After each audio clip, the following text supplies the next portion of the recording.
म रत्नगर नेपाली कांग्रेसको सभापतिजी र उहाँको समितिलाई दुईटा कुराको लागि, एउटा महेश दाइको पालामा सुरु भएको यो परम्परालाई थप समृद्ध बनाउने क्रममा आज जुन भव्य कार्यक्रमको आयोजना गर्नुभएको छ, महेशका निम्ति बधाई दिन चाहन्छु र मलाई यो कार्यक्रममा फेरि एकपटक जोडिने मौका दिनुभएको छ, यसका निम्ति आभार प्रकट गर्छु। आज हामीले थुप्रै साथीहरूलाई नेपाली कांग्रेस प्रवेश गराएका छौँ। यी आएका साथीहरूलाई टीका लगाएका छौँ, माला लगाएका छौँ, धन्यवाद दिएका छौँ, स्वागत गरेका छौँ। हामी सबैले सामूहिक रूपमा एउटा सङ्कल्प गर्नुपर्छ कि आज जो साथीहरू नेपाली कांग्रेस प्रवेश गर्नुभएको छ, ती सबै साथीहरूले आज कांग्रेस प्रवेश गरेको दिन मैले गल्ती गरेछु भनेर भन्ने दिनमा हामी आउन दिने छैनौँ। कांग्रेस प्रवेश गरेको दिनलाई गौरव गर्ने दिन बनाइराख्नेछौँ भन्ने कुरा यो कुनै एकजनाले मात्र सङ्कल्प गरेर सम्भव छैन। हामी सबैले सामूहिक सङ्कल्प गरेर यो कुरालाई हामीले आफूले बाँधेर राख्नुपर्नेछ। 2074 साल फाल्गुन महिना म सम्झन्छु, आजभन्दा करिब 4 वर्ष पहिला नेपाल कम्युनिस्ट पार्टीले शानदार ढङ्गले चुनाव जितेको थियो। प्रधानमन्त्री केपी शर्मा ओलीले त्यो दिन संसदबाट विश्वासको मत प्राप्त गर्दै हुनुहुन्थ्यो। म उहाँलाई बधाई दिनका निम्ति संसदको यस्तै रोस्टममा उभिएको थिएँ। मैले बधाई दिने क्रममा बधाई पनि दिएर केही प्रश्नहरू पनि उठाएँ। म बोलेर गइसके पछाडि एकछिन पछाडि उहाँ बोल्न आउनुभयो र म अहिले पनि सम्झन्छु, उहाँले मलाई केही बेर अगाडि एउटा भर्खरको केटो माननीयले आएर मलाई यो भन्यो त्यो भन्यो भनेर मलाई व्यङ्ग्य पनि गर्नुभयो। मलाई व्यङ्ग्य गरिरहेको बेलामा नेकपाका सबै साथीहरूले टेबल ठोकिरहेका थिए। त्यसले एक प्रकारको डर जस्तो पनि लागेको थियो कि संसदभित्र हाम्रो उपस्थिति थोरै थियो, जता हेरे पनि नेकपाका सांसदहरू मात्रै थिए। तर एउटा देशको नागरिक भएर त्यहाँ बसिरहँदै गर्दा मेरो मनभित्र केही आशा पनि थियो। यत्रो लामो राजनीतिक आन्दोलन भयो, सङ्घर्ष भयो, संविधान सभा बनायौँ, संविधान बनायौँ, निर्वाचन गऱ्यौँ र हामीले यो क्रममा नागरिकहरूसँग हजारौँ बाछाहरू गरेका छौँ। एउटा दिन आउँछ र त्यो दिनबाट हामी तपाईँहरूको जीवनका वास्तविक समस्याहरूलाई सम्बोधन गर्ने काम सुरु गर्नेछौँ भनेर भनेका थियौँ। हामी विकासका कामहरू सुरु गर्छौँ भनेर हामीले भनेका थियौँ। त्यसैले मनमा त्यहाँ बस्दै गर्दा के थियो भने नेपालको इतिहासमा जीपी कोइराला वा बीपी कोइराला होइन, केपी शर्मा ओलीले प्राप्त गर्नुभएको अवसर, उहाँले प्राप्त गर्नुभएको अनुकूलता नेपालको कुनै पनि निर्वाचित प्रधानमन्त्रीले यस्तो अनुकूलता प्राप्त गरेको थिएन। निर्वाचित मात्र होइन, राणा प्रधानमन्त्रीले पनि त्यस्तो अनुकूलता प्राप्त गरेको थिएन। दरबारबाट शासन गर्ने राजालाई पनि त्यस्तो अनुकूलता थिएन, किन उनीसँग संसदभित्र प्रचण्ड बहुमत थियो, दलभित्र प्रचण्ड एउटा आफ्नो प्रभाव थियो र सम्पूर्ण देशका खास अप्ठ्यारा कुराहरूको सम्बोधन त्योभन्दा पहिलाको सरकारले गरिसकेको थियो। त्यो हाम्रो अपेक्षा थियो कि नेपालको राजनीतिले एउटा नयाँ दिशा समात्छ र यो नयाँ गतिका साथ अगाडि जान्छ। 5 वर्षपछि चुनाव हुन्छ, त्यो चुनावमा नेपाली कांग्रेसको तर्फबाट प्रतिस्पर्धा गरौँला, हामी सबैको चाहना यो थियो। त्यो दिनको व्यङ्ग्यसँगै केपी शर्मा ओलीको यात्रा प्रारम्भ भयो। तर यो यात्रा हाम्रो लागि सुखद रह्यो। पहिलो 2 वर्ष जतिखेर अनुकूलता थियो, जतिखेर थुप्रै कामहरू गर्न सकिन्थ्यो, जतिखेर थुप्रै आधारहरू बनाउन सकिन्थ्यो, जग हाल्न सकिन्थ्यो, त्यो समय खेर फाल्यो। तपाईँहरू सम्झाउनुपर्छ, पार्टीको प्रत्येक साथीले सम्झाउनुपर्छ र अरूलाई सम्झाउनुपर्छ। त्यो बेलाको एउटा काण्ड सम्झाउनुपर्छ, एउटा घटना सम्झाउनुपर्छ। केपी शर्मा ओलीको शासनको पहिलो 2 वर्ष कसरी त्यो बेलाको स्थिरताको लाभ सिङ्गो देशले पाउनुपर्ने बेलामा नेकपा एमालेसँग त्यसमाथि पनि व्यक्तिसँग जोडिएका केही आसेपासेहरूले मात्र त्यसको लाभ कसरी पाए भन्ने कुरा हामीले सम्झनुपर्छ। 2 वर्ष खेर गयो। तेस्रो वर्ष लाग्दा नलाग्दै कोभिड सुरु भयो। कोभिड सुरु भएको बेलामा यही नेपाली कांग्रेस पार्टी हो, तपाईँले जम्मा गरेको पैसा हो, कांग्रेसको क्रियाशीलले जम्मा गरेको पैसा ढोक्रोमा हालेर 50 लाख रुपियाँ पैसा सबैभन्दा पहिला सरकारको खातामा जम्मा गर्नुभएको कांग्रेस। त्यो बेलामा कांग्रेसले ओलीको सरकार भनेन, एमालेको सरकार भनेन, बैरी हो भनेन। देशलाई सङ्कट परेको बेलामा, नागरिकलाई सङ्कट परेको बेलामा के सरकार, के प्रतिपक्ष, के एमाले, के नेकपा, के कांग्रेस हामी एक ठाउँमा उभिनुपर्छ भन्यो। पैसा बोकेर मात्र लिएर गएन, हामी नै त्यही सांसद हो जसले संसदभित्र त्यो बेलामा सरकारलाई सबैभन्दा पहिला तथ्याङ्क राखेर सरकारले हिँड्नुपर्ने बाटोको बारेमा बताएर मात्र होइन, सँगै हिँड्छौँ भन्ने हाम्रो आफ्नो सहयोगको प्रस्ताव अगाडि राख्ने हामी नै कांग्रेसको सांसदहरू, हामी सँगै उभियौँ। तर त्यो समय पनि खेर फालियो। हामीलाई त भगवानले हात थापे भनेर भन्नुपर्छ। नेपालले 10,000 मानिसहरूको जीवन गुमाउनु पर्यो। आज यहाँभित्र हामीले केही गरेर होइन, यो सङ्क्रमणको दर आफै घट्दै गयो, भाइरसको प्रभाव घट्दै गयो। त्यही बेलामा भ्याक्सिन कुनै न कुनै रूपमा विकसित देशहरूले त्यो भ्याक्सिनको डिस्कभर गरे, भ्याक्सिन बनाए र त्यो कारणले गर्दाखेरि हामी बिस्तारै बिस्तारै योसँग जुझ्ने अवस्थामा पुग्यौँ। तर त्यो बेलामा हामीले सम्झाउनुपर्छ, मेरै परिवारको 3 जना मैले आफन्तहरू गुमाएको छु। 3 जना आफन्तहरू गुमाएको मध्ये म यति भन्न सक्छु, सरकारले अलिकति मात्र सही ढङ्गले काम गरिदिएको भए 3का 3मा मेरो घर परिवारका ती आफन्तहरू हाम्रो बिचमा हुन्थे। हामीले थुप्रै पार्टीका साथीहरू गुमाएका छौँ, थुप्रै हामीले आफ्नो नेपाली दाजुभाइ दिदीबहिनीहरू गुमाएका छौँ। त्यो बेलाको सरकारको गैर जिम्मेवारीपन र लाजको, त्यो बेलाको सरकारको त्यतिखेरको सरकारको बेपरवाही, त्यो नियतको कारणले गर्दा हामीले साथीहरू गुमायौँ। यो समय हामीले बिर्सन मिल्दैन। म अहिले पनि त्यो दिन सम्झन्छु। पुस 5 गते हामीहरू पार्टीका केही साथीहरू, अब आम चुनाव हुन्छ 2 वर्षपछि, त्यो चुनावमा नेपाली कांग्रेसको तर्फबाट प्रस्तुत गर्ने हाम्रो कार्यक्रम के हुन्छ भनेर 2 वर्ष लगाएर मेहनत गर्ने भनेर हामी तयारी गरेर बसिरहेको थियौँ। तर त्यही दिन पुस 5 गते बिहान संसद विघटना भएको समाचार हामीले सुन्यौँ। एउटा व्यक्तिको लहरमा संसद विघटन भयो। त्यो संसद विघटन भएको पुस 5 गतेदेखि यो फागुनसम्म आइपुग्दै गर्दा 1 वर्ष हामीले हेऱ्यौँ भने संसद आजसम्म संसदमा नाराबाजी छ, संसद चलिरहेको छैन। त्यही संसद विघटनको कारणले गर्दा आज अदालत प्रधान न्यायाधीशलाई महाभियोग लगाएर भोलिदेखि संसदमा हामीले छलफल गर्नुपर्ने अवस्था छ। आज प्रदेशको सरकारहरूको हालत त्यही छ। त्यति मात्र होइन, आज अर्थतन्त्रको हालत, त्यो बेलामा सरकारले एकपछि अर्को गलत निर्णय गरेको कारणले गर्दा आज हाम्रो अर्थतन्त्र ठुलो सङ्कटतर्फ गइरहेको अवस्था छ। यो सबै के कारणले गर्दा भयो? यो सबै नेपाल कम्युनिस्ट पार्टीले प्राप्त गरेको एउटा मौका, एउटा अवसर, जुन अवसरको प्रयोग गरेर सिङ्गो देशले लाभ पाउनु पर्थ्यो। नेपाल कम्युनिस्ट पार्टी र त्यो कम्युनिस्ट पार्टीभित्रको नेताहरूको अयोग्यता, नेताहरूको सङ्कीर्णता, नेताहरूको अकर्मण्यताको कारणले गर्दा आज सिङ्गो देशले 4 वर्षको महत्त्वपूर्ण समय गुमायो। 4 वर्षको महत्त्वपूर्ण समय मात्र होइन, एउटा अवसर गुमाएको छ। एउटा ठुलो अवसर हामीले गुमायौँ। हामी पूर्वतिर जानुपर्ने ठाउँमा नेपाल कम्युनिस्ट पार्टीले हामीलाई पश्चिमतिर लिएर गयो। पूर्वतिर जाने बाटो खनेर हामीले बनाएको, पूर्वतिर जाने बाटो हामीले सल्लाह गाडी गुड्न सक्ने बाटो बनाएको ठाउँमा हामीलाई अनावश्यक पश्चिमतिर लिएर गयो र आज देशभित्र यति धेरै हाम्रो महत्त्वपूर्ण समय खेर फाल्यो। यो नेपाल कम्युनिस्ट पार्टीले यो गरे बापत दण्ड पाउनुपर्छ कि पर्दैन? हामीले जनताको बिचमा लिएर जाने कुरा यही हो। म हेर्छु पूर्व प्रधानमन्त्री केपी ओली यस्तै कार्यक्रम गरिराख्नु भएको देख्छु म। ठुल्ठुलो सभाहरू भइरहेको छ अनि म उहाँले मञ्चबाट कुर्लेको पनि सुन्छु। अनि म कहिलेकाहीँ सोध्छु, नेताजीले फुइँ चाहिँ के कुराको लगाएको? 4-5 वर्ष सरकार चलाउने जिम्मा लिएर आएको छ, आफूले जिम्मा लिएर आएको सरकार आफैले ढालेको छ। 5 वर्ष संसद चलाउँछु भनेको त संसद भङ्ग गरेको छ। 2टा पार्टी मिलाएर एक बनायो, देखाइदिने हो काङ्ग्रेसलाई 50 वर्ष भनेको छ, आफ्नै घरमा खरानी बनाएको छ। त्यही पनि नेताजी आउनुहुन्छ फुइँ लगाएको लगाइ गर्नुभएको छ। त्यो फुइँ चाहिँ के कुराको लगाएको? हामीले प्रश्न गर्ने बेला आएको छ। हामीले जनतालाई भन्नुपर्ने बेला आएको छ। 48 सालमा काङ्ग्रेसले बहुमत प्राप्त गर्यो, आफ्नो बहुमत थेक्न सकेन। 51 सालमा जनताले हामीलाई दण्डित गरे। 56 सालको चुनावमा नेकपा एमाले एउटै बन्न सकेन, टुक्रियो, नेकपा एमालेलाई दण्डित गरे। 64 सालमा प्रचण्ड बहुमत प्राप्त गरेको माओवादीले संविधान जारी गर्न सकेन, दल टुट्यो, 70 सालमा दण्डित गरे। हामीले जनतालाई बताउन सक्नुपर्छ, नेपाली जनताले जस्तो सुकै अप्ठ्यारो परिस्थितिमा पनि निर्वाचनमा आफ्नो ताकतको प्रयोग गर्दै गर्दा विवेक पुर्याएका छन्। त्यसैले यो पटक दण्डित हुने पालो Nepal communist party, Nepal communist पार्टीभित्रको एमाले लगायतको पार्टी र त्यसको नेतृत्वको जनताले यो बेलामा आफ्नो मतको अधिकार, चाहे त्यो स्थानीय निर्वाचन हो चाहे त्यो सङ्घको निर्वाचन होस्, त्यो मतको शक्ति, मतको ताकत प्रयोग गरेन भने दलले हेप्छ, नेताले हेप्छ। जुन प्रणालीमा दलले जनता हेप्छ, नेताले कार्यकर्ता हेप्छ वा निर्वाचित भएको नेताले जनतालाई हेप्छ, त्यो डेमोक्रेसी हुँदैन, त्यो बलियो हुँदैन, त्यो नाम मात्रको हुन्छ, त्यो औपचारिकताको मात्रै हुन्छ। त्यस कारणले गर्दा जनतालाई गएर हामीले बताउनु पर्नेछ।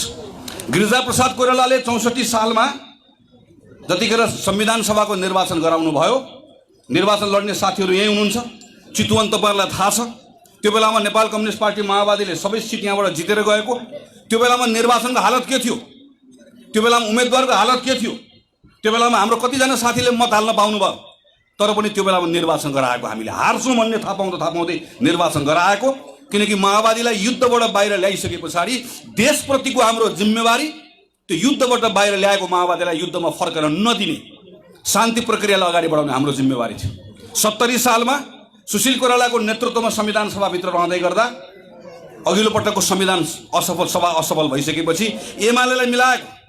एमालेलाई मात्र होइन, म अहिले पनि सम्झन्छु, जतिखेर माओवादी साथीहरूले माइक भाँचेर संसदभित्रको टेबल कुर्सी फुटाएर संसदभित्रको त्यसलाई रणमैदान बनाउनु भएको थियो, त्यो रणमैदान बनाएको बेलामा पनि म सम्झन्छु त्यो बेलाको, जतिखेर केपी ओली र प्रचण्ड दुईजनाको बिचमा संसदभित्र जम्का भेट हुँदै गर्दा केपी ओली खल्तीबाट हात राख्नुहुन्थ्यो, भन्नुहुन्थ्यो प्रचण्डसँग म हात मिलाउँदिनँ।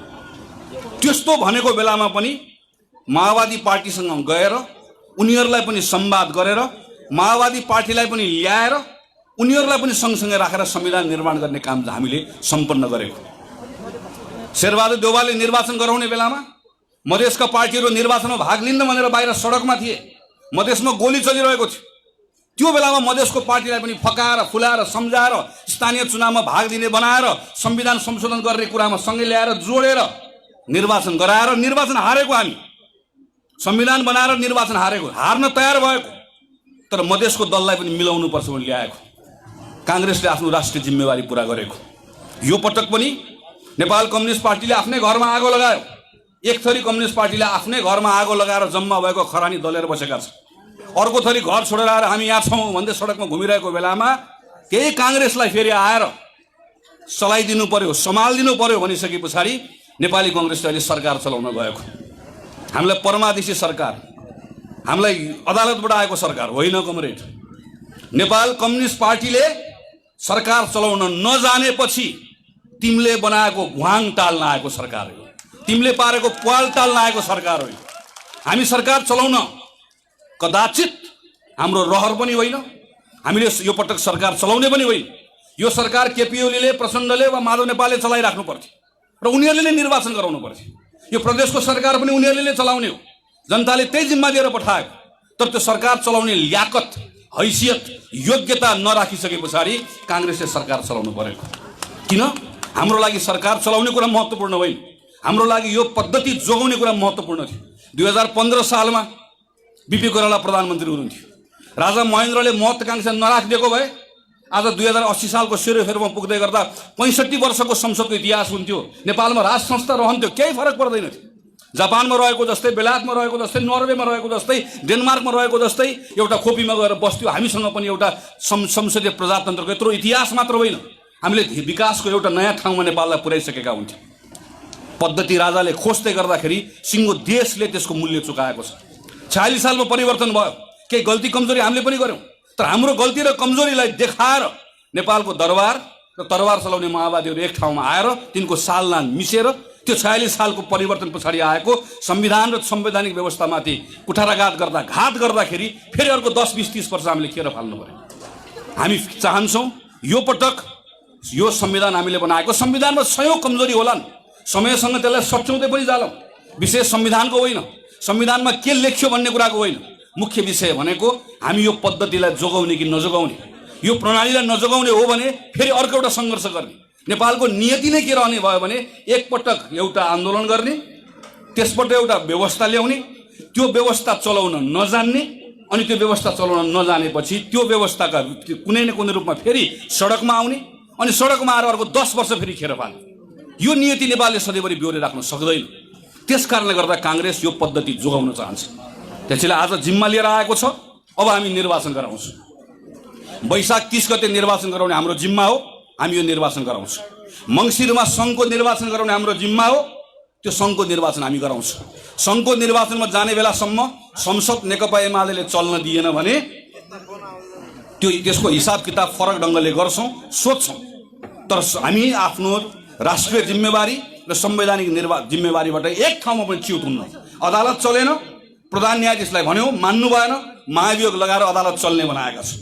अब संसद चल्न दिएन भने नेकपा एमालेसँगको हामीले त्यो नेकपा एमालेसँगको संवादलाई कसरी लिएर जाने, वा यो संसद राख्ने कि नराख्ने, छुट्टै विषय छ।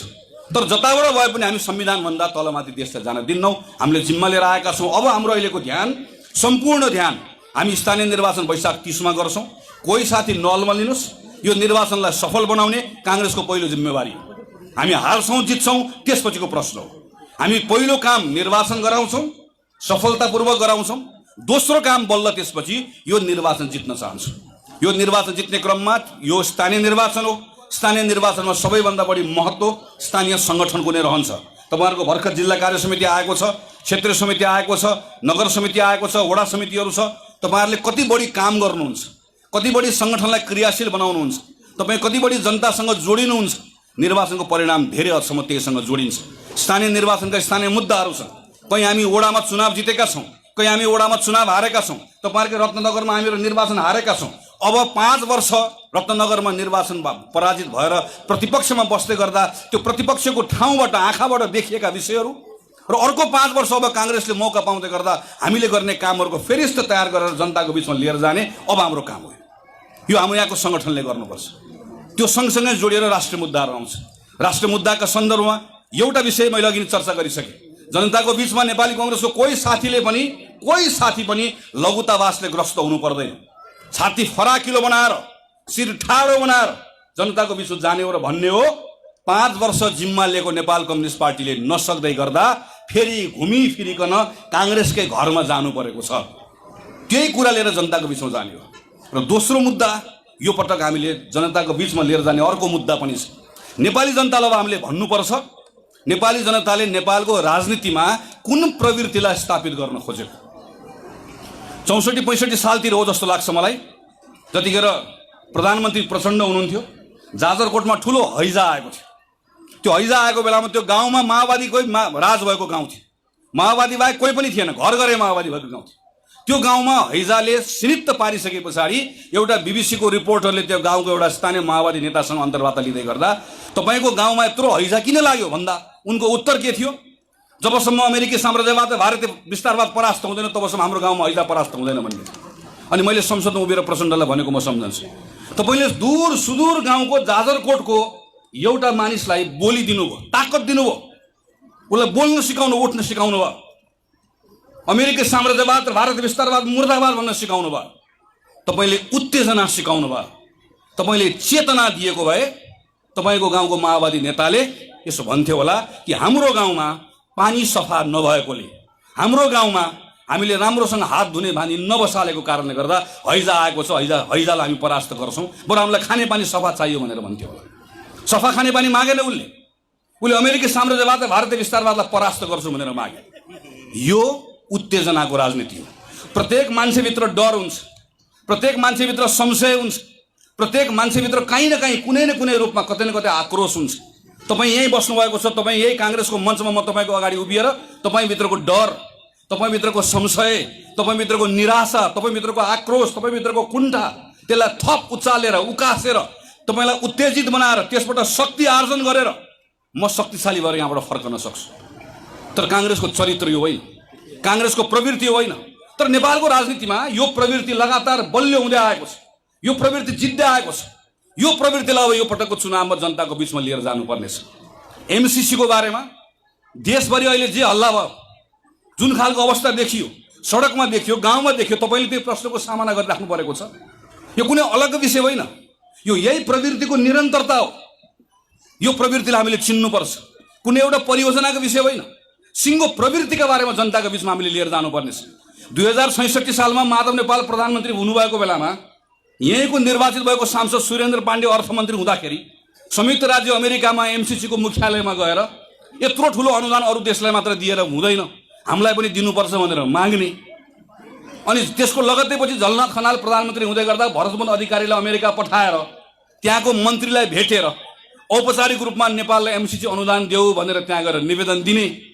अनि अमेरिकी सरकारले तपाईँको अनुरोधलाई स्वीकार गरेर म काम अगाडि बढाउँछु भनेर धन्यवाद दिँदै गर्दा नेपालमा सरकार बदलिएर बाबुरामको सरकार आउने। अनि त्यो बाबुरामको सरकार भनेको माओवादीको सरकार, त्यो माओवादीको सरकारले तत्काल काम अगाडि बढाउने। अनि खिलराज रेग्मीको सरकारले थप काम अगाडि बढाउने। अनि सुशील कोइरालाको नेतृत्वको सरकार, जुन सरकारको उप प्रधानमन्त्री वामदेव गौतम हुनुहुन्छ, त्यो सरकारले थप काम अगाडि बढाउने। अनि 72 सालमा संविधान बनिसकेपछि केपी ओलीको सरकार आउने, 73 सालमा त्यो सरकारले निर्णय गर्ने कि योभन्दा अगाडिको सरकारले एमसीसी सम्झौताको सन्दर्भमा अगाडि बढाएका कामहरूलाई लिएर हामी एउटा टुङ्गोमा पुगेका छौँ, अब हामी सम्झौताको दस्तावेज तयार गर्न चाहन्छौँ, हामीले प्रसारण लाइन बनाउने परियोजनाको छनौट पनि गऱ्यौँ, यो परियोजनाको दस्तावेज लेख्नको लागि हामीलाई 1 अरब 13 करोड पैसा चाहियो भनेर माग्ने, अनि त्यो माग्ने प्रस्ताव मन्त्री परिषदबाट निर्णय गर्दै गर्दा त्यो मन्त्री परिषदको उपप्रधानमन्त्री नेपालको एउटा कम्युनिस्ट चित्रबहादुर केसी, एउटा कम्युनिस्ट सीपी मैनाली, एउटा कम्युनिस्ट भीम रावल अनि राप्रपाका नेता कमल थापा समेत उपप्रधानमन्त्री भएको मन्त्री परिषदले पास गर्ने, अनि प्रचण्डको मन्त्री परिषद बन्ने। त्यो प्रचण्डको मन्त्री परिषदमा कृष्णबहादुर महराले अर्थ मन्त्रालयबाट प्रस्ताव ल्याएर अब यो सम्झौतालाई अगाडि टुङ्ग्याउनु पर्यो भनेर अन्तिम रूप दिने, अनि शेरबहादुर देउवाको सरकार आउने, जुन सरकारमा गिरिराजमणि पोखरेलदेखि सबैजना माओवादीको मन्त्री हुने, त्यसले सम्झौता गर्ने, अनि नेपाल कम्युनिस्ट पार्टीको सरकार आउने, केपी ओली प्रधानमन्त्री भएको सरकार, जुन सरकार नेकपा एमाले माओवादीको संयुक्त सरकार हो, उपेन्द्र यादवदेखि अहिले यहाँ शक्ति बस्नेतदेखि वर्षमान पुनदेखि सारा मन्त्री भएको 2075 साल माघ 25 गते केपी ओलीको सरकारले निर्णय गर्ने, संसदमा दर्ता गर्ने, अनि 75 माघ 25 सम्म 66 सालदेखि लगातार काम गर्ने, अनि 75 को फागुनदेखि के भन्न थाल्ने भने यो सम्झौता दलालहरूले गरेको हो भनेर भन्ने, यो सम्झौता गद्दारहरूले गरेको हो भनेर भन्ने, यो सम्झौता गर्ने राष्ट्रघाती हुन् भनेर भन्ने। त्यसैले मैले भनेको राष्ट्रघाती मुर्दाबाद भन्नेले सबैभन्दा पहिला राष्ट्रघातीको अगाडि आफ्नो दलको नेताको नाम राख्ने, त्यसपछि बल्ल मुर्दाबाद भन्ने। यो सम्झौता यसरी गरेर आएको।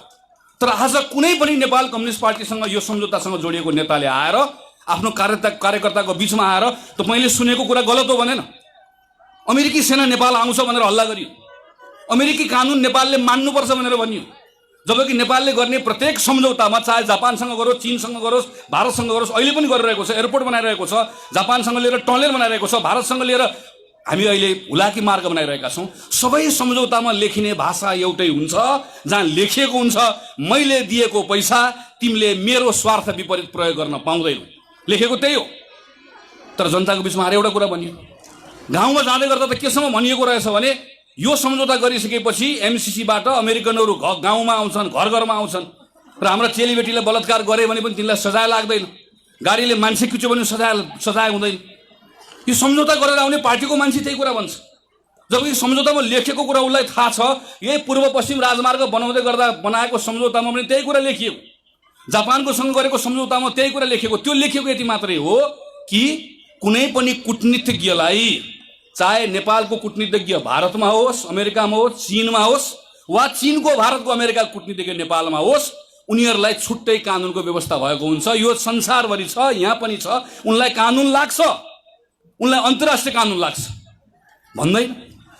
एउटाले आउँछ जग्गा लिएर जान्छ भन्छ, अर्कोले आउँछ कानुन लाग्दैन भन्छ, अर्कोले आउँछ लेखा परीक्षण गर्न पाउँदैन भन्छ, अर्कोले आउँछ सम्पत्ति हाम्रो सम्पत्ति हुँदैन भनेर आउँछ, अर्कोले आउँछ भारतको स्वीकृति लिनुपर्छ भनेर भन्छ। यी सबै कुराहरू आफै सम्झौता गरेर आयो, आफै सम्झौता लेखेर आयो, उसलाई राम्रोसँग थाहा छ। तर थाहा पाउँदै पनि ऊ यो सबै कुराहरू भनिरहेको छ, भन्छ। किनभने उसलाई के थाहा छ, मेरो अगाडि मञ्चको अगाडि बस्ने नागरिकको मनभित्र डर छ, त्यहाँभित्र भ्रम छ, त्यहाँ कहीँ न कहीँ संशय छ। मैले अलिकति यसलाई उचाले भने, उकासे भने यसबाट शक्ति प्राप्त गर्छु भन्ने ठान्छ। कुनै बेला माओवादीले युद्ध सुरु गर्ने बेलाको त्यो बेलाको एउटा भिडियो मैले बाबुराम भट्टराईको भिडियो हेरेको थिएँ, जहाँ बाबुराम भट्टराई के भन्नुहुन्छ भने यी युवकहरूलाई अलिकति उचाल दियो भने युवकहरू ज्यान दिन तयार हुन्छन्, मर्न तयार हुन्छ भनेर भनेको भिडियो मैले हेरेको सम्झन्छु। कुनै बेला माओवादीले सुरुङ युद्ध खन्नु पर्यो, सुरुङ खनेर भारतका विरुद्ध लड्नु पर्यो भन्ने कथा म सम्झन्छु। कुनै बेला नेकपा एमाले अरुण परियोजना रोकेको म सम्झन्छु। अरुण परियोजना आयो भने नेपाल खतम हुन्छ भनेर भनेको, त्यही अरुण परियोजना 51-52 सालतिर बन्न नदिँदाखेरि त्यसको कारणले गर्दा आज हामी 18-20 वर्षसम्म नेपालको विद्युतको उत्पादन, विद्युतको प्रसारण, विद्युतको क्षेत्र हाम्रो 18-20 वर्ष पछाडि पर्यो म सम्झन्छु। केही समय अगाडि भारतले लिम्पियाधुरा र लिपुले कालापानी क्षेत्रमा नक्सा आफ्नो बनायो, त्यहाँ पूर्वाधार बनायो। सबैभन्दा पहिला काङ्ग्रेसले संसदमा यो विषय उठायो, काङ्ग्रेसले मात्र होइन अरू पार्टीले पनि उठायो, एमाले, माओवादीले, त्यो बेलाको नेकपाले सबले निर्णय गर्यो। हामी सब एक ठाउँमा उभियौँ, हामीले सरकारलाई लगातार भनिरह्यौँ भारतले एकतर्फी नक्सा बनाएको छ, सरकारले नक्सा लिएर आऊ भनेर संसदबाट निर्णय गरेर निर्देशन गर्यौँ। सरकारले नक्सा बनाएर ल्यायो, संसदभित्रबाट एक स्वरबाट त्यो नक्सालाई हामीले संविधानको अङ्ग बनायो। यो कुनै एउटा दलको विषय थिएन, यहाँ कुनै काङ्ग्रेस एमाले थिएन, हामी सबै मिलेर गरेका थियौँ। तर म अहिले एमालेको नेताहरू कहिलेकाहीँ सुन्छु मञ्चमा आयो भनेदेखि भने उसले के भनिरहेको हुन्छ भने नेपाली कङ्ग्रेसको नेताको घरमा भएको नक्सामा त्यो चुच्चो लुकाएर राखेको छ भनिदिन्छ उसले। अगाडि बस्ने नागरिकलाई हो कि साँच्चीकै भन्ने लाग्छ। तपाईँले यसरी हेर्नुभयो भने यो एउटा एमसिसी प्रकरणको कुरा होइन, यो हिजो पनि थियो, आज पनि छ। यो प्रकरणमा हामीले सही ढङ्गले काम गरेनौँ, नेपाली जनतालाई बताएनौँ कि नेपालमा उत्तेजनाको राजनीति गर्नेहरू, भ्रमको राजनीति गर्नेहरूको दोकान, उसको पसल बन्द गराएनौँ भने कहिलेकाहीँ पसल चलाउने मान्छे फेरिन्छ, त्यहाँभित्र बेच्ने सामान फेरिन्छ, तर सारमा त्यो त्यही डरको भ्रमको राजनीति, उत्तेजनाको राजनीतिको दोकान चल्दछ। यसलाई हामीले बन्द गर्नुपर्नेछ।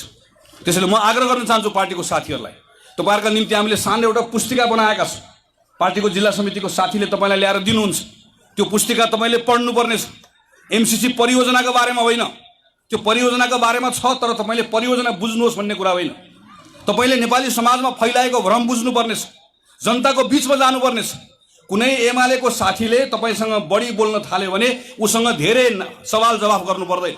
एमालेको पार्टीको कुनै पनि कार्यकर्ताले एमसिसीका बारेमा काङ्ग्रेसका साथीलाई धेरै कुरा सुन्न थाल्यो भने मैले साथीहरूलाई भनेको छु, तपाईँले खुरुक्क एमालेको साथीको टिकट काटिदिनुहोस्, चितवनबाट बस चढाएर काठमाडौँ पठाइदिनुहोस्, काठमाडौँमा सिधा ट्याक्सी चढाएर हामी बालकोट पठाइदिन्छौँ भन्छौँ। एमसिसीका बारेमा तिम्रो बालाई गएर सोध, हामीलाई सोध्ने होइन।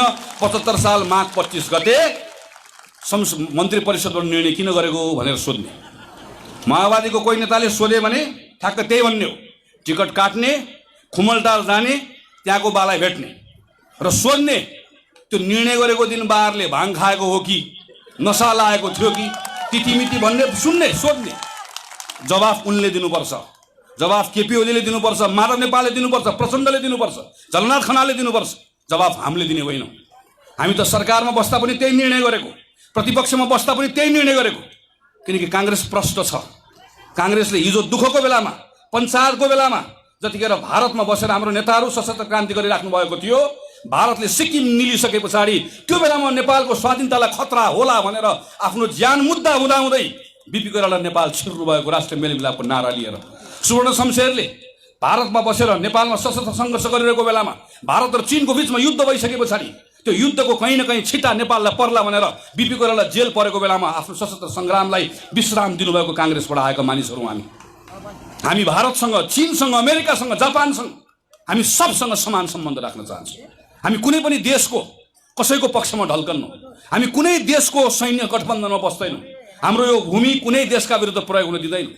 हामी भारत र चीन मिलोस् भन्ने चाहन्छौँ, हामी चीन र जापान मिलोस् भन्ने चाहन्छौँ, हामी भारत र अमेरिका मिलोस् भन्ने चाहन्छौँ। र उनीहरू कथम कदाचित मिलेनन् भने पनि हामी कसैको झगडामा पर्दैनौँ। हामी सबसँग मित्रवत सम्बन्ध राख्न चाहन्छौँ।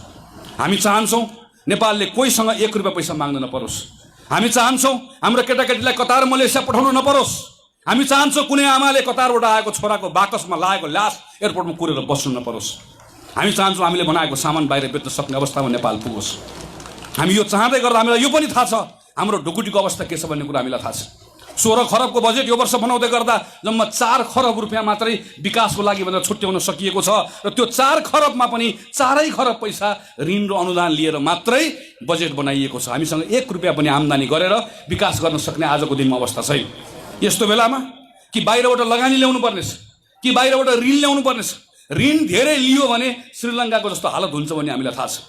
त्यसैले हामी अमेरिकासँग, भारतसँग, चीनसँग, रुससँग, जुन जुन देशसँग सकिन्छ, जापानसँग, युरोपसँग यो खालको पैसा ल्याउन चाहन्छौँ। त्यो ल्याएर पूर्वाधार बनाउन चाहन्छौँ। त्यो पूर्वाधार बनाउने कुरालाई हाम्रो उद्योगसँग जोड्न चाहन्छौँ, हाम्रो उत्पादनसँग जोड्न चाहन्छौँ। त्यो उद्योग र उत्पादनसँग जोड्दै गर्दा अनि हाम्रो नौजवानहरूलाई नेपालभित्र रोजगारी सृजना गर्न चाहन्छौँ र एक दिन नेपालको ढुकुटीलाई यति मजबुत बनाउन चाहन्छौँ जसरी गिरिजाप्रसादले ढुकुटी मजबुत बनाइदिएको हुनाले गर्दा, 48 सालमा 3 वर्ष सरकार चलाउँदै गर्दा, 51 सालमा मजबुत बनाइदिएको हुनाले गर्दा मनमोहन अधिकारीले 12 आमालाई 100 रुपियाँको वृद्ध भत्ता बाँड्न पाउनुभयो। त्यसै गरिकन काङ्ग्रेस हाम्रो ढुकुटीलाई खुत्रुकेलाई मजबुत बनाउन चाहन्छ। यसरी मजबुत बनाउन परोस् कि त्यो दिन अमेरिका, भारत, चीन सबलाई धन्यवाद, तपाईँको थप पैसा चाहिएन भनेर भन्ने दिन आओस् भन्ने चाहन्छौँ हामी। जसरी दक्षिण कोरियाले कुनै बेला यी देशहरूबाट सहयोग लियो तर आज कमजोर देशहरूलाई मद्दत गरिरहेको छ, नेपाल त्यस्तै देश त्यस्तै अवस्थामा पुगोस् भन्ने हामी चाहन्छौँ। हामी त्यसका निम्ति काम गर्न चाहन्छौँ। हामी त्यसका निम्ति लड्न चाहन्छौँ। त्यस नेपाली कङ्ग्रेस साथीहरूलाई मेरो आग्रह छ, जनतालाई गएर यो कुरा भयो, मैले अघि पनि सकेँ, एमाले माओवादी समाजवादी कसैलाई उत्तर दिनु पर्दैन, कसैलाई उत्तर दिनु पर्दैन। तिनले आफ्नो बाला गरेर सोध्छन्, त्यहाँबाट उत्तर लिएर आउँछ। हाम्रो काम जनतालाई बताउने हो, हाम्रो काम जनतालाई बुझाउने हो, हाम्रो काम जनतालाई गएर भन्ने हो। जनता फेरि कोही जनता काङ्ग्रेस एमाले मा जनता जनता हो, जनता जनार्दन हो, उसको हामीसँग हक छ। उसले हामीलाई प्रश्न सोध्न पाउँछ, हामीले उसलाई बताउनुपर्छ, हाम्रो पोजिसन बताउनुपर्छ। हाम्रो पोजिसन मात्रै होइन, हामीले उसलाई नेपालको राजनीतिको यो प्रवृत्ति बताउनुपर्छ, यो भ्रम छर्ने प्रवृत्ति, यो उत्तेजनाको राजनीति गर्ने प्रवृत्ति, यो कुनै न कुनै रूपमा मान्छेको डरको आधारमा शक्ति प्राप्त गर्ने यो प्रवृत्तिलाई चिन्नुपर्छ, चिर्नुपर्छ र जनतालाई बताउनुपर्छ। म आग्रह गर्न चाहन्छु पार्टीको साथीहरूलाई, यो पटकको स्थानीय निर्वाचनमा हामीले आम जनतालाई गएर यो कुरा बताउने हो र हामीले सँगसँगै एउटा भरोसा पनि दिने हो। नेपाली जनताहरू वास्तवमा थाकिसकेका छन्, के युवक, के वयस्क, के प्रौढ, सबै थाकिसकेका छन्। वास्तवमा हाम्रो कुराकानी सुन्दा सुन्दा पनि थाकिसकेका छन्। हामी वर्षौँदेखि के भनिरहेका छौँ, नेपालको शिक्षालाई सुधार गर्नुपर्छ भनिरहेका छौँ। अब त्यो भनेर पुग्दैन। अब हामीले जनताको बिचमा जाँदै गर्दा शिक्षालाई सुधार गर्ने भनेको के हो? हामीले 5 वर्ष रत्नगरको नगरपालिका चलाउन पायौँ भने हामी के गर्छौँ जसले गर्दा रत्नगर नगरपालिकाभित्रको यहाँको शिक्षाको अवस्था बदलिन्छ भन्ने कुरा हामीले थाहा पनि पाउनुपर्नेछ, तयारी पनि गर्नुपर्नेछ। त्यही कुरा जनतालाई गएर बताउनु पर्नेछ। हामी गर्छौँ के? 5 वर्ष सरकार चलाउन पायौँ भने हामी स्वास्थ्यको क्षेत्रमा के गर्छौँ, हामी कृषिको क्षेत्रमा के गर्छौँ, हामी उत्पादनको क्षेत्रमा के गर्छौँ? एउटा कम्युनिस्टलाई आएर मुट्ठी कसेर जे बोल्ने पनि छुट्छ, उसले जे भन्दै पनि हुन्छ। काङ्ग्रेसले खुत्रिकेमा भरेको पैसा बाँड्न मात्र जानेको कम्युनिस्टलाई नारा जे लगाए पनि हुन्छ। हामीले त जनतालाई बताउनुपर्छ, यो बाँड्छु यो बाँड्छु यो बाँड्छु भन्दै गर्दा खुत्रिकेमा यहाँबाट ल्याउँछु यहाँबाट ल्याउँछु यहाँबाट ल्याउँछु यसरी ल्याउँछु यसरी भर्छु भनेर भन्न सक्ने क्षमता पनि काङ्ग्रेसले राख्नुपर्छ। अब काङ्ग्रेससँग गरिएको अपेक्षा भनेको 5 वर्ष सरकार त चलायौँ हामीले, हेर्नुहोस्, वैशाख 30 गते स्थानीय निर्वाचन पनि जितिन्छ, त्यसपछि उनी आम निर्वाचन पनि जितिन्छ। तर यो पटक आम निर्वाचन जितिसके पछाडि, आम निर्वाचनको विजय भइसके पछाडि के गर्ने हो, कसरी गर्ने हो, कहिलेदेखि गर्ने हो, के परिणाम दिने हो भन्ने बारेमा सम्पूर्ण तयारी गरेर बस्न सक्नुपर्छ काङ्ग्रेस। जनतालाई त्यसको आधारमा भरोसा दिलाउन सक्नुपर्छ। त्यही काम हामी अहिले माथि बसेर गर्ने कोसिस गरिरहेका छौँ। तलको साथीहरूलाई त्यही कुरा हामी आग्रह गर्न चाहन्छौँ। रत्नगरको साथीले त्यही गरोस्, कालिकाको साथीले त्यही गरोस्, राप्तीको साथीले त्यही गरोस्, नगरको बारेमा कुरा गरोस्। यहाँको नगर कसरी बनाउने हो, यहाँको विषय के हो, यहाँको मुद्दा के हो, यहाँको जनताको जीवनसँग जोडिने कुराहरू के हुन्, तयारी गरोस्, घोषणापत्र लेख्न थालोस्, उम्मेदवारको बारेमा छलफल गर्न सुरु गरोस्। अघि साथीले चर्चा सुरु गरिसक्नु भएको छ। चैत्रको 20-22 गते भन्दा उता हाम्रो उम्मेदवारीको छनौटको प्रक्रिया जाँदैन। हामी महानगरको कुरा माथिबाट टुङ्ग्याउँछौँ, बाँकीको कुरा तल तपाईँले टुङ्ग्याउनुपर्छ। विधानले जे भनेको छ त्यो तल टुङ्ग्याउनु, तपाईँहरूले जिम्मा माथि सार्न पाउनुहुन्न। अब क्षेत्रले यहीँ टुङ्ग्याउँछ, नगरले यहीँ टुङ्ग्याउँछ, प्रदेशले यहीँ टुङ्ग्याउँछ, जिल्लाले यहीँ टुङ्ग्याउँछ। उम्मेदवार तपाईँहरूले छान्ने हो। चितवनको साथीहरूको एउटै सन्देश मैले पाएको छु। आज बेलुकै मेरो पार्टी सभापतिसँग भेट छ। आज साँझकै भेटमा गएर मैले उहाँलाई गएर बताउने हो, चितवनको साथीहरूको एउटै आवाज छ, हामी रुख चिन्हभन्दा बाहेक अर्को कुनै चुनाव चिन्हमा मत हाल्दैनौँ भन्ने आवाज छ। तपाईँहरूको यो सन्देश मैले लिएर जाने हो र सँगसँगै मैले यो सन्देश पनि लिएर जाने एउटा भरोसा गरेर रुख चिन्हमा मात्र मत हाल्छु भन्ने काङ्ग्रेसको साथीहरूले हामीलाई भरोसा दिनुभएको छ। हामी एक्लै लड्दै गर्दाखेरि पनि चितवनको सबैभन्दा ठुलो पार्टी शानदार ढङ्गले काङ्ग्रेसलाई बनाउँछु भन्ने एउटा भरोसा दिनुभएको छ, विश्वास दिनुभएको छ भन्ने कुरा पनि लिएर जाने हो। म अन्त्यमा पार्टीका सबै साथीहरूलाई आग्रह गर्न चाहन्छु, भर्खर नयाँ कमिटीहरू आएको छ। निर्वाचनको अधिवेशनको कारणले गर्दा केही तिक्तताहरू हाम्रो बिचमा छन्।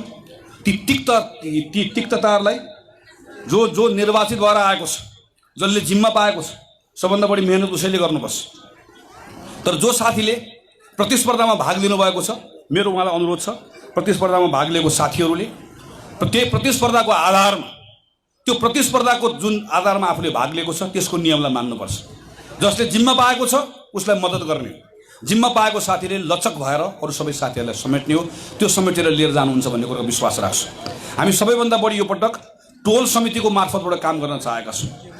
तपाईँहरूले टोल समिति जुन बनाउनु भएको छ, यो पटकको निर्वाचनमा मेरो तपाईँहरूलाई आग्रह छ, निर्वाचनमा हामी सबैजना एक ठाउँमा जम्मा भएर हामी एकअर्काको शक्ति सञ्चय गऱ्यौँ र शक्ति खर्च गऱ्यौँ भन्ने त्यो ढाँचाबाट होइन। पार्टीको 101 नेताहरू यहाँ मञ्चमा आउनुहुन्छ। मञ्चमा भएको नेतालाई पनि मेरो आग्रह छ, निर्वाचनमा तोकिएको कार्यक्रमभन्दा बाहेक स्थानीय निर्वाचनको बेलामा कसैले पनि आफ्नो घर टोल छिमेक नछाडौँ।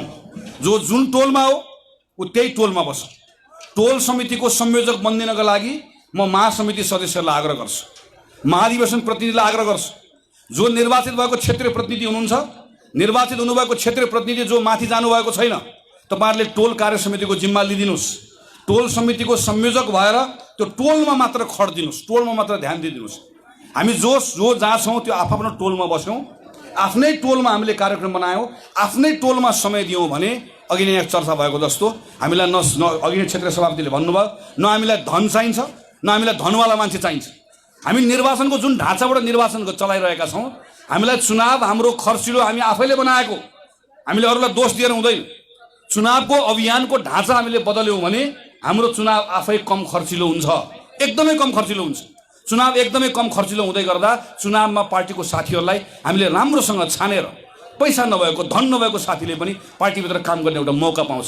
चुनावको तरिका बदल्नु पर्नेछ, काम गर्ने तरिका बदल्नु पर्नेछ। यसमा तपाईहरुले सोच्नुहुन्छ, छलफल गर्नुहुन्छ। यसका बारेमा विस्तृत रूपमा लेखेर हामीले हाम्रो परिपत्रमा पठाएका छौँ। त्यो परिपत्रमा जिल्लामा, क्षेत्रमा, वडामा, टोलमा तपाईहरुले छलफल गर्नुहुन्छ भन्ने कुराको एउटा विश्वास राख्दै र भर्खर अधिवेशन सम्पन्न भएको चितवन जिल्लामा उच्च स्तरको एकता कायम राख्दै तपाईहरुले 1.5 महिनाको समय थप काम गरेर उम्मेदवार छानेर घर घरमा लिएर गएर यो पटक शानदार ढङ्गले चितवनका सबै नगरपालिकामा नेपाली कांग्रेसलाई शानदार ढङ्गले विजयी गराउने कुरामा लाग्नुहुन्छ। र खास गरिकन आज रत्नगर जहाँ कांग्रेसै कांग्रेस हुनुहुन्छ भन्नुहुन्छ जहिले जुन साल आए पनि मैले यस्तै कार्यक्रम देख्छु। त्यो कार्यक्रममा उपस्थित भएको मान्छे र प्रवेश गराएको संख्या जोड्दाखेरि नै मेयर चुनाव जित्ने अवस्था देखिन्छ। चुनावमा हामी हार्छौँ। घर जाउँ, कसैलाई केही नभनौँ, ममा गरौँ। मैले भनेको छु, मैले पार्टीको धेरै ठाउँमा गएर पार्टीको साथीहरूलाई भनेको छु, हरिमा विश्वास गर्नुहुन्छ, ईश्वर छन्, भगवान छन् भन्ने विश्वास गर्नुहुन्छ भने तपाईले चुनावको बेलामा बरु बाहिर निस्किएर मैले पार्टी छोडे भने हुन्छ, म उम्मेदवारलाई कांग्रेसलाई भोट हाल्दिनँ भने हुन्छ। तर नेपाली कांग्रेसको सदस्य भएर रुख चिन्हमा मत नहालेर र अरू कतै मत हाल्न लगायो भने उम्मेदवारले नदेख्ला।